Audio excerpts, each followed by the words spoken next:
Today on Destination Polaris, meet the driver behind the wheel of XP1K. Then we slow things way down and go high tech. Destination Polaris starts right now.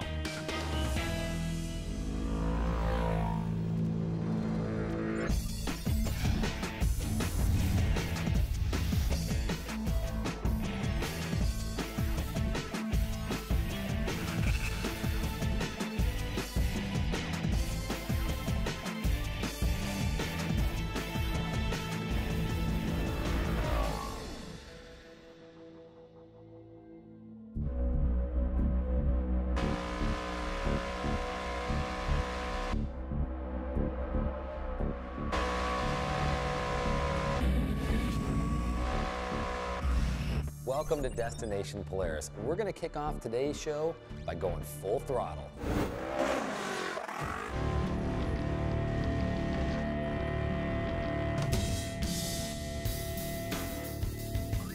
By now, you may have seen this XP1K video.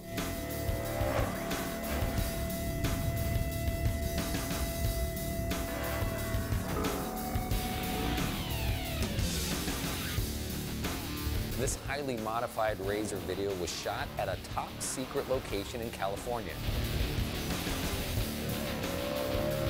If you think the driver behind the wheel has dozens of years of racing experience, you'd be wrong. The XP1K project, honestly, it kind of just started as something I dreamt up. Meet 21-year-old RJ Andersen.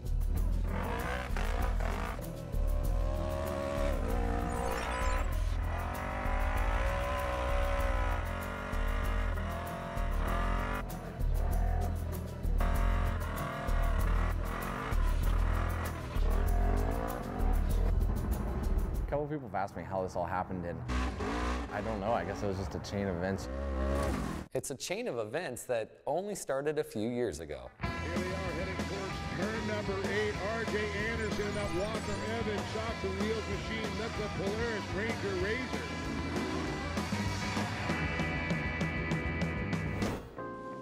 I really didn't start racing off-road till I was 14.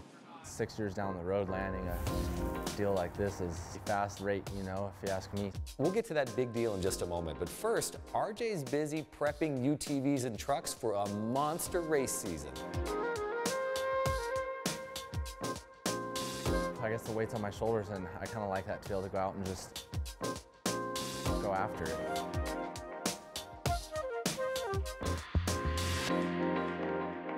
RJ's been putting the hammer down since his very first race. Started in go-karts, then UTVs. Now, big horsepower, short course truck. You know, as well as myself, people want to know what's next. You know, like where do you go from here?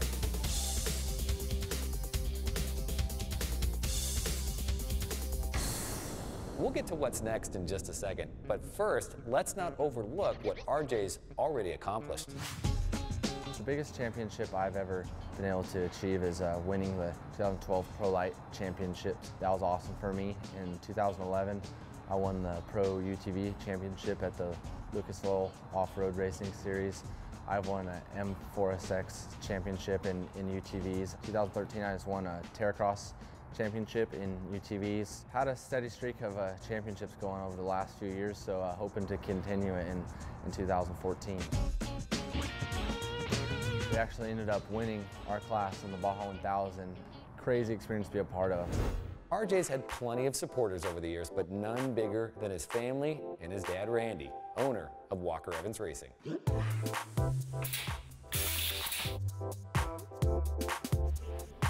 My dad, at 16 years of age, got a job working for Walker Evans Racing, and he started just sweeping the floors.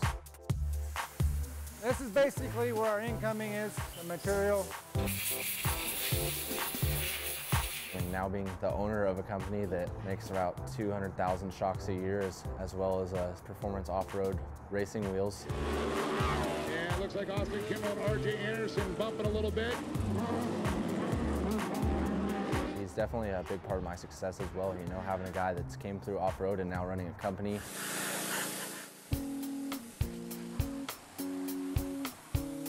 That's involved in this industry. He has a lot of connections and a lot of knowledge.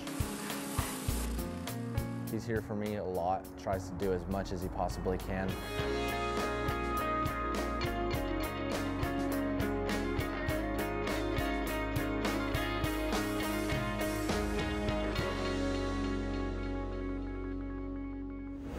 Stick around because coming up next, we'll take you inside RJ's brand new race shop. Lots of cool stuff to see. You're watching Destination Polaris.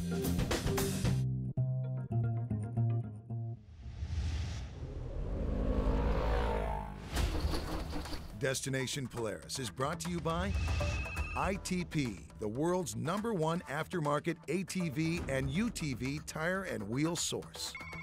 And by Progressive Insurance. Think easier, think Progressive.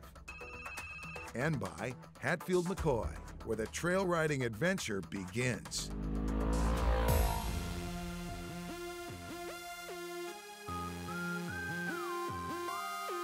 Welcome back to Destination Polaris. Do you remember what you were doing when you were 21? I'll bet it wasn't even close to what RJ Andersen is up to.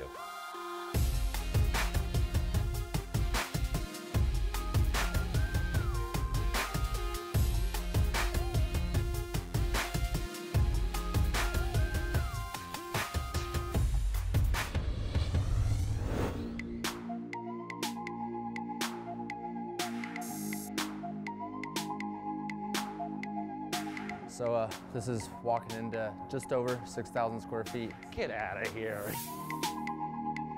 Just the race shop, you know, basically full of all the toys and all the stuff we need to go fast.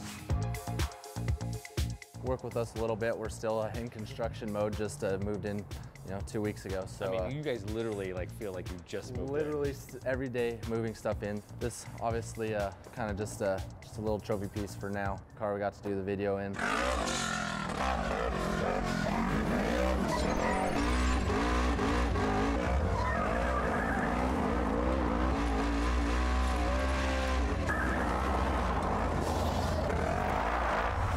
It lives here, and when it needs to go places, it'll get worked on here.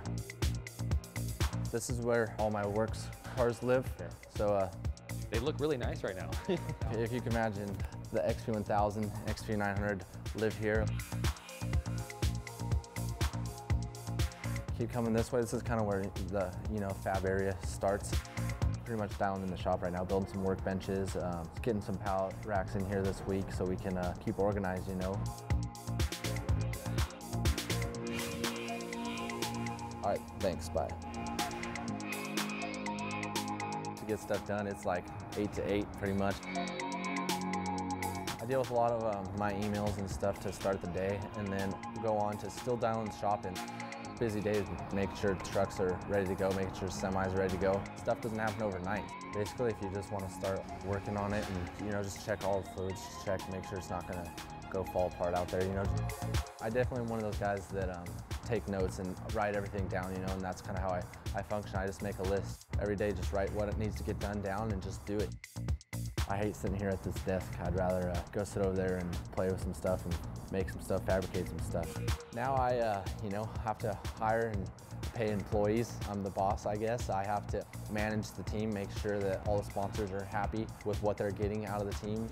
Of course, there was one thing the new shop had to have. It started from my dad. My dad built this box years and years ago. It's probably older than me.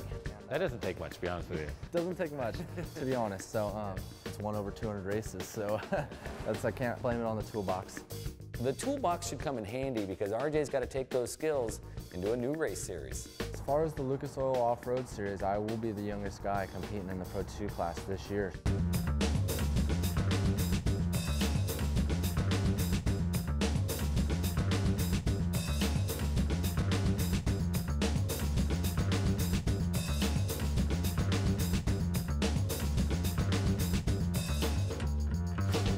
These are your two trucks.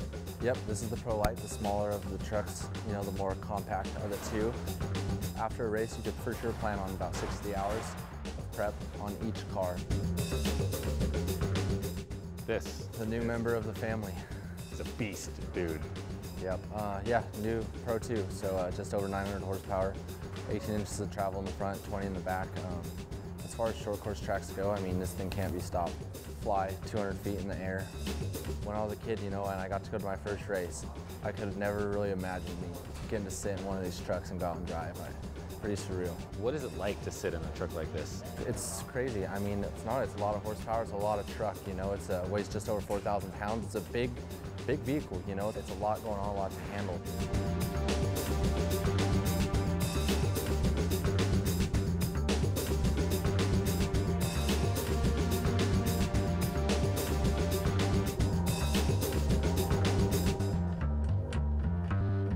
One piece of advice to those other drivers, don't be fooled by RJ's age. At the end of 2014, I want to be able to sit down and say, this is the greatest year I've had yet. Taking the checker flag! Not bad for a kid who just turned 21. Still to come, what happens when you mix high-tech junkies with the off-road world? You're going to want to find out. You're watching Destination Polaris.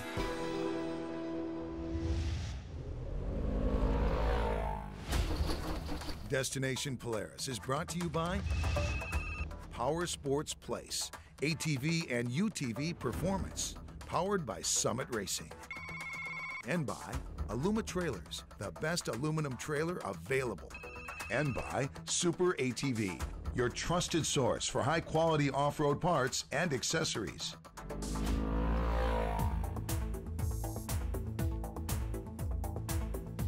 Welcome back to Destination Polaris. Jared, what are you doing?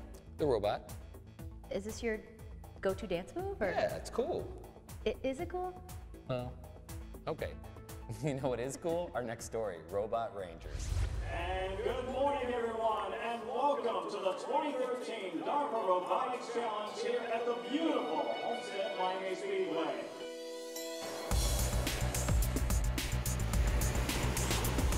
It's expected to be hot competition inside the garages and pads. Before we kick off this unique competition, I suppose we should give you a little background. Yeah, DARPA stands for Defense Advanced Research Projects Agency. Got that? At DARPA, our mission is about breakthrough technologies for the future to help make our nation and our world a safer, a more secure place. On behalf of the entire DARPA family, I am thrilled to welcome our 16 teams. I know you've been working incredibly long hours, applying your ingenuity to create the robots that are going to be competing here over the next couple of days. And I really want to offer a special welcome to our colleagues from around the world who have joined us on these teams. We transport 2 times airplane from Tokyo and Atlanta. It takes over 30 hours to get here. It's my pleasure to participate in this competition. All of our nations share a deep desire to create better options for the next time that disaster strikes, when life and property are in jeopardy. And of course, that was the inspiration behind this particular challenge. It gives me tremendous pleasure to say that when the clock strikes 8, ladies and gentlemen, start your robot.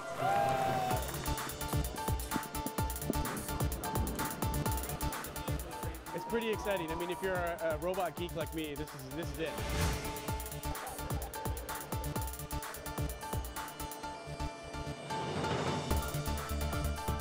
There's a handful of competitions going on over the next couple of days, but we're here for one reason. Yeah, get this. A bunch of teams have actually built a robot. They're challenged to get that robot to drive a Ranger. So the driving event is mainly there to show that if you can build a robot that can conform to the human environment, you can take advantage of all the tools that are there. What we're doing specifically for this DARPA Robotics Challenge is we've provided the Ranger XP, which is our newest version of the Ranger, for them as a transport vehicle for the robots.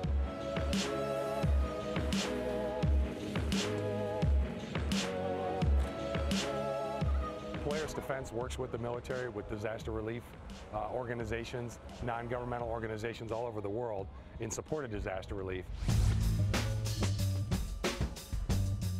One of the things that we've experienced recently with the tornadoes in Oklahoma City is the inability to access due to all the debris that is caused by a tornado. So the Polaris allows us to be able to mobilize from the point that we can get to safely to actually get through the debris and to the point of need. And that's really where it gives us an advantage to be able to reach those people. The question we always ask ourselves is how could we use robotics? How could we apply, our talents and our skills to be able to make a meaningful difference? Allowing these vehicles to be not only because of the durability of the vehicles, but the weight that they can carry, they allow us to get to the people maybe where we couldn't get to them on foot, but we can use these vehicles to access them with products, food support, hydration, to areas that we may not have been able to reach them before.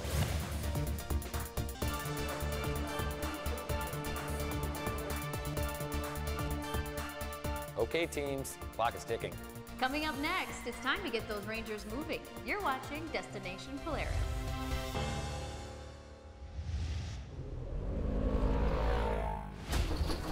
Destination Polaris is brought to you by Rockford Fosgate, car audio for fanatics, and by DJI, the future of possible, and by Maui Jim Sunglasses, the fastest growing premium polarized sunglass maker in the world, and by Progressive Insurance. Think easier, think Progressive.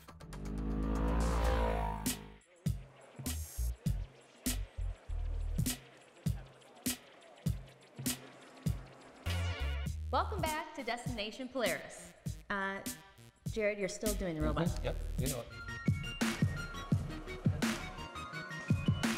The competition itself is broken down into a series of tasks. One of them, which is very, very challenging for the machines, the robots that are here to work their way through, is to operate Polaris vehicles that have been modified specifically for the DARPA Robotics Challenge through a course and then ultimately make it to a finish line. We're putting a robot inside the vehicle, we're putting the required power packs inside the vehicle, asking the teams to make it from point A to point B, which is about 250 feet around a series of obstacles.